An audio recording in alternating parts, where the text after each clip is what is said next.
Apps out there like Photomath or other math solvers have really changed the way that math teachers can assess students' work and still try to maintain some sort of academic integrity.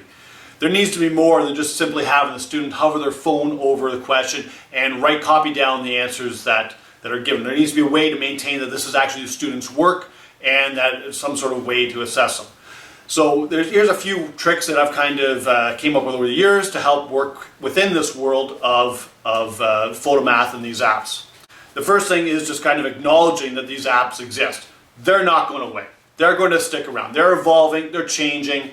They're improving. More and more students are having them and knowing how to use them. So we might as well acknowledge that they exist and they're there, and let the students know, hey, I know that they're there. I know that you have them.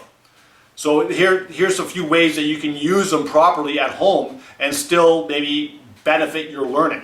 So first thing would be to actually acknowledge their existence and acknowledge it to the students so that they know that you know they exist. The second thing would be to actually know the app yourself. Download it on your phone. Play with it. Have it, scan the questions. See what kind of answers it gives. So if you know how it works, you can kind of figure out how to work within its world. So, what type of solutions does it give?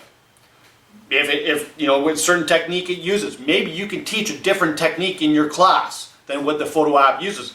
That way, if the students are handing in work that's not the method you taught, it might give you kind of an indicator that, hey, something is going on. Somehow maybe they're getting some extra help. Great. Okay, that might be great, but maybe they're using one of these apps and just simply copying it down the work. Same with notation. See what notation the app is using. Okay, maybe you can use a different notation in the classroom. That is, or maybe just not one of the preferred methods. If they give solutions using multiple methods, maybe just use maybe not the first type of notation used or the first type of method used. So it comes down to a matter of knowing the app itself and what type of answers it produces. Also with knowing the app, maybe you can play around with different ways that might trip it up a little bit. So try different questioning styles. Try different methods of asking the question so that maybe the app's not picking up what you're looking for. Try different symbols instead of just normal X or different variables. Try different symbols in those places and see if that might trip it up. There's different things you can do to try, if you have the app yourself, to see if there's ways of tripping it up a little bit. So, acknowledging its existence and knowing the app itself are two great ways to try and work within the world of these apps existing. Another thing might be to actually take away the incentive for students to cheat. So you say, okay, if you're doing things at home, okay, great, that's for practice. Things at home, they are for practice. They're not going to count for your marks. Things that are going to count for your marks need to be done in the classroom.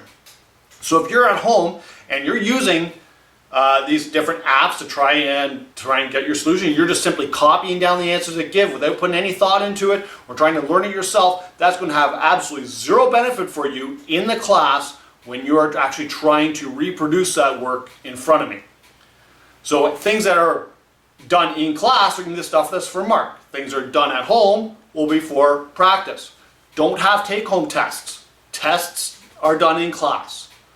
Okay? If there's an assignment given and needs to go home, have a quiz the next day on very similar material and look for the consistencies in their work. If the stuff done at home is done to a very high quality, then the stuff that's in the quiz should also be done to the same type of quality. Okay? So different things like that to try and look for inconsistencies and also take away the incentive to use these apps. If you're having a test, make sure the cell phones are away. Okay? Don't have that, you have a test done in class, the cell phone should be away, they don't have it out. If they need to have music for for an individual learning plan or something like that, they need to listen to music. Okay, great, fine, but have the playlist made ahead of time so they don't need to pull the phone out during the test and try and find the next song to listen to. Have a playlist made ahead of time. Otherwise, phones should be away. If the phone's away, then they don't have the incentive or the ability to use those apps during something that will actually count for their marks. So being aware of these apps, acknowledging their existence, knowing how they work, and also trying to take away any incentive for trying to get some marks. Those are some great techniques to try and work within a world of these math solving apps. Thank you very much.